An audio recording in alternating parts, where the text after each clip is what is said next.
శ్రీవారి ఆలయం ముందు మాజీ టీటీడీ చైర్మన్ భూమన కరుణాకర్ రెడ్డి ప్రమాణం చేశారు.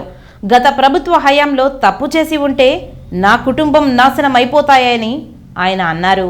తిరుమలలో మాజీ టీటీడీ చైర్మన్ భూమన కరుణాకర్ రెడ్డి సోమవారం మధ్యాహ్నం బేడి ఆంజనేయ స్వామి వారిని దర్శించుకున్న అనంతరం అఖిలాండం వద్ద ప్రమాణం చేశారు.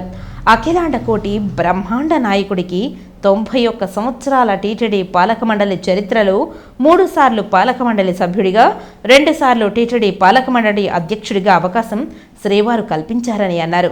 గత కొన్ని రోజులుగా తన మనస్సు కలత చెందుతుందని బాధను వ్యక్తం చేశారు.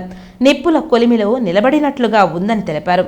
సర్వ జగత్ రక్షకుడు కొలువైన ఈ క్షేత్రంలో క్షుద్ర రాజకీయం మాట్లాడడం నిషేధం, అపచారమని అన్నారు.